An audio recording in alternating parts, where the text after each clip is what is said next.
Selamat pagi anak-anak IPK yang terkasih. Bagaimana kabarmu? Hari ini sudah makan sarapanmu belum? Jangan lupa ya, selalu makan makanan yang bergizi supaya tubuhmu tetap sehat dan kuat. Anak-anakku yang terkasih, pada hari ini kita kembali mau merenungkan sebagian dari firman Tuhan. Perenungan kita pada pagi hari ini terambil dari Kejadian 2 ayat 15. Mari kita sama-sama membaca Kejadian 2 ayat 15. Tuhan Allah mengambil manusia itu dan menempatkannya dalam Taman Eden untuk mengusahakan dan memelihara taman itu. Demikian firman Tuhan. Tahukah kamu apa arti dari ayat ini? Yang pertama, Allah menciptakan manusia untuk bekerja. Allah menciptakan Adam dan menempatkannya di Taman Eden. Allah memberikan Taman Eden bukan agar manusia itu bisa bersantai-santai menikmati segala sesuatu, bukan. Allah menempatkan Adam untuk mengusahakan taman itu. Allah menempatkan manusia di bumi ini untuk mengusahakan bumi atau bekerja. Allah tidak menciptakan manusia untuk bermalas-malasan dong. Bahkan orang tuamu juga bekerja bukan? Ada yang bekerja dari rumah pada saat masa pandemi ini, tapi ada pula orang tua kita yang masih harus bekerja di luar rumah. Nah, anak-anakku, sebagai seorang murid, pekerjaan utamamu adalah belajar, benar sekali. Nah, sudahkah kamu rajin bekerja atau belajar? Yang kedua, panggilan atau tanggung jawab untuk bekerja sudah diberikan sebelum manusia jatuh dalam dosa.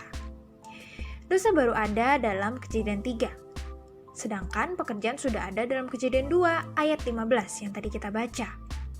Jadi, kita bekerja atau belajar bukan karena dosa. Bekerja atau belajar merupakan panggilan atau tanggung jawab yang diberikan oleh Allah, bukan sebagai beban.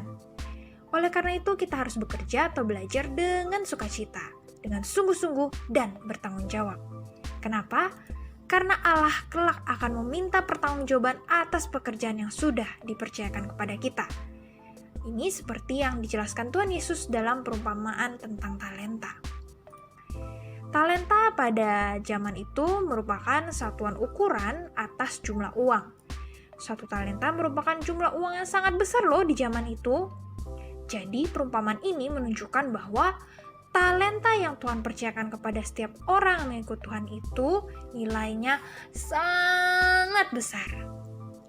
Hamba yang pertama diberi 5 talenta. Dia bekerja dengan sungguh-sungguh sehingga mendapatkan 10 talenta. Wow! Hamba yang kedua diberi 2 talenta dan dia melakukan hal yang sama sehingga menjadi 4 talenta. Sedangkan nih, hamba yang ketiga yang diberi 1 talenta, dia malah tidak melakukan apapun. Tidak melakukan apa-apa. Ia jahat dan malas. Ia justru mengubur talenta yang dipercayakan itu sehingga tidak menghasilkan apa-apa. Padahal kalau ia mau bekerja dengan sungguh-sungguh seperti hamba yang pertama dan kedua, ia pasti bisa mengembangkan talentanya. Bagaimana dengan kamu anak-anakku? Talenta yang Tuhan berikan kepadamu saat ini mungkin bukan dalam bentuk uang, tetapi bisa berupa bakat, kepandaian, atau keterampilan khusus tertentu. Bukan seberapa banyak talenta atau bakat yang kita miliki. Bukan seberapa banyak talenta atau bakat yang orang lain miliki, tapi kok kita tidak punya? Bukan. Tetapi, seberapa sungguh-sungguh kamu telah berusaha mengembangkan talenta atau bakat yang telah Tuhan berikan kepadamu. Janganlah kamu berfokus pada talenta atau bakat yang tidak kamu miliki, tetapi fokuslah untuk mengembangkan bakat atau talenta yang telah Tuhan berikan kepadamu. Tuhan menciptakan kita untuk belajar atau bekerja buat Tuhan. Oleh karena itu anak-anakku, apapun juga yang kamu perbuat, perbuatlah dengan segenap hatimu seperti untuk Tuhan dan bukan untuk manusia. Tuhan memberikan pekerjaan sebelum manusia jatuh dalam dosa. Oleh karena itu, jangan jadikan belajar itu sebagai beban, tetapi sebagai tanggung jawab untuk mengembangkan bakat atau talenta yang Tuhan percayakan kepada kita.